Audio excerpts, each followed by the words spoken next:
El Salvador approves the Bitcoin law giving BTC the status as legal tender. Gee, that happened really quickly. I mean, I don't know. I think this requires a bit of a cultural shift as well, but you know what? He's pulling up his socks and getting stuff done. I guess this is what happens when the country is really efficient, I guess. With 62 favorable votes, the Legislative Assembly of El Salvador has just approved Bitcoin law presented by the president of the country, Nayib Bukele, just a few hours ago. This legislative instrument gives Bitcoin the status of legal tender or mandatory acceptance throughout the national territory. Now, really interesting. They'll be like, hi, this is a phone and it's worth 1/40th of a Bitcoin. I mean, that's how they're going to be pricing it. I mean, that's really interesting. With this, El Salvador becomes the first country in the world, hooray, to recognize Bitcoin as a legal tender in the period for all institutions in the country to adapt to a new era in which Bitcoin circulates as currency among Salvadorans begins at the moment. This puts Bitcoin on par with the US dollar as currency of free use and mandatory acceptance throughout the territory. And so it stipulates that the exchange rate will fluctuate according to the free market.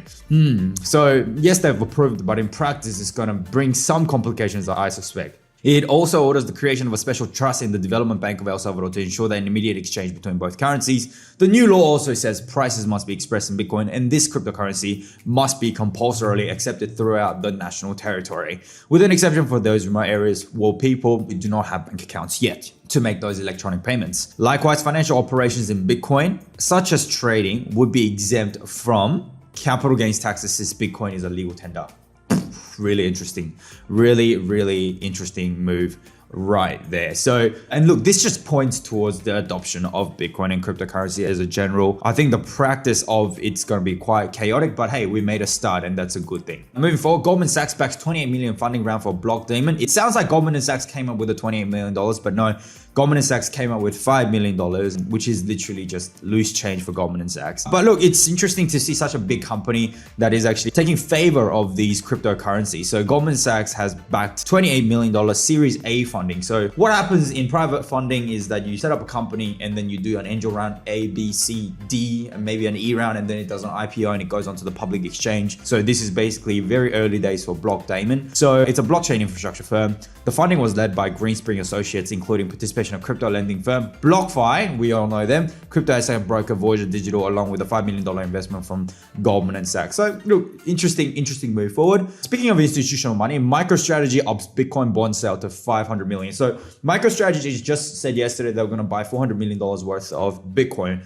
And the way they said they were going to do that was by raising bonds, all right? And then they're going to raise even more bonds. Now, bonds for a company is like debt financing. So when they raise $400 million, they'll say, look, on that $400 million we raise, we will give back 6% a year. When the bond matures, we'll pay you back the face value. So, and there's an on-selling of these bonds as the company performs down the track as well. Now, having said that, the amount that they will have to pay for this bond, which is the interest rates, right? The rates on the bond, the coupon rates of this bond, there is around about 6%. And they believe that the gains that they can make on cryptocurrency is going to be far greater than that, which is interesting. So how have they been doing so far? So they basically bought a bunch of their Bitcoins at an average price of $24,450 per token, which is, look, well done. So they're up, which is good. And then they're going to be issuing bond at the rate of 6.125%, which is interesting. Now, speaking of which, let's have a look at the Bitcoin price. Now, everyone was literally losing their shit yesterday, but I mean, we had that big dip yesterday. Yeah, it went as low as $30,938. There you go. So it broke below that triangular flag wedge, and then that took the whole market down with it. We're going to see some interesting prices in a minute. And yeah, so that's how low it went yesterday, $30,938, and now it's sitting at 34,000. So making a pretty interesting recovery back to sort of that mid 30,000s price bracket that we saw. But the bounce back wasn't as severe as the ones that we've seen previously, which sort of suggests that the bears are still sort of in charge in the short term. Obviously, on a long-term basis, you know, Bitcoin is still on very much on a bullish trend, but on a short-term basis, yes, we are in a very bearish territory. These are some key levels to look at because these key levels were the ones that were tested back in January. So there's double bottom right there, that's 29,000, and then another resistance back, the highs that were made in November 2020. So those are the areas that we'll be looking quite closely at. And obviously with these dips, other areas of the market is going to follow. The time right now is this all over the world right now. And then look, just having a look around the market at the moment, we've had a 3.1% increase over the last day. Bitcoin dominance is sitting at that low 40s at the moment. Bitcoin back to that 34,000, mid $30,000 mark at the moment. Ethereum also mid $2,000 mark. So unless you're watching the graph minute by minute, you wouldn't have been so scared. I mean, you know, if somebody saw this page yesterday and then they saw it today, I mean, they're gonna say, oh, okay, there's a bit of a dip, but it's actually not so bad. I mean, this isn't something that's crazy, I don't think, in my mind. People who kept an eye on the market may have gotten on some trades at the dip yesterday, but you know, that lasted such a short time. So if you did get in, congratulations. If you didn't, that's okay. I mean, the price action on some of these cryptocurrencies are still really good. I mean, XRP sitting at that 87 cents, Uniswap 23 bucks, Chainlink sitting in that low 20s, Theta showing great strength, Polygon $1.46. I mean, that's not a bad point of entry. So, you know, having a long term in mind, these aren't bad moves forward. Kusama is actually kicking ass at the moment. They have launched a parachain auction platform on Kraken, and that's why on that news, the coin has been performing really, really well. Theta is another one that's performing really well at the moment in, you know, in anticipation for the mainnet launch around about, I think it was around about the end of June or beginning of July. I'm going to do a coverage on it pretty soon. PancakeSwap at $17. I mean, that's very cheap as well. Moving forward, so in terms of Bitcoin, we're seeing that there's a big accumulation phase at the moment. Even in the bear market, people are buying more Bitcoin at this time, accumulating more and more. It's likely that the people who are buying are the strong hand holders, and they're just going to be, you know, long-terming it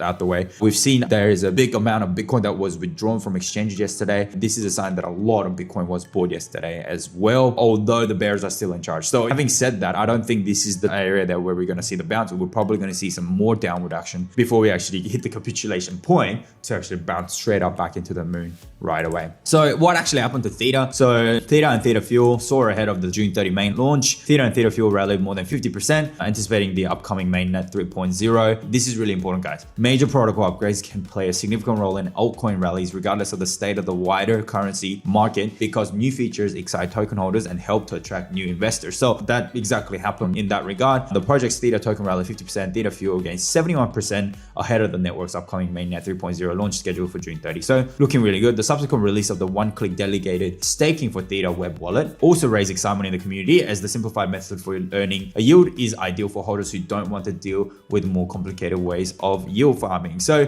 that's really good, but it wasn't available to everyone. Investors needed to have held at least a minimum of 1,000 Theta tokens, which is roughly about 10 grand, which is not everyone's position in Theta. As of June 6, more than 60% of Theta tokens in circulation have been locked up in the protocol for network validation purposes. So I'm guessing there's some sort of yield farming there. Ideally, this reduction in the available supply should reduce the risk of the major price drop, but it wasn't immune to the implosion of Bitcoin back in May 19. But it's good to see a lot of it being staked, and we see that happening in Ethereum, you know, with the EIP 1559. So those are some exciting things that we can stay in tune for. So we're looking at Theta Network. You know, they've made announcements on their own Twitter page as well. They are well known for, you know, being on time, you know, keeping their promises. So seeing some exciting movements for Theta Fuel as we sort of tread out this dump of a market that we're going through right now. Having said that, the future of Bitcoin does look still nevertheless bright. So we've had that resistance bounce off from that previous low there, but the bounce isn't as strong, you got to note. So it will probably dip a little bit further. I don't think it's too ridiculous to say that it will test that sort of that $29,000 mark, and then it'll further test after that $23,500 mark to hit that capitulation point,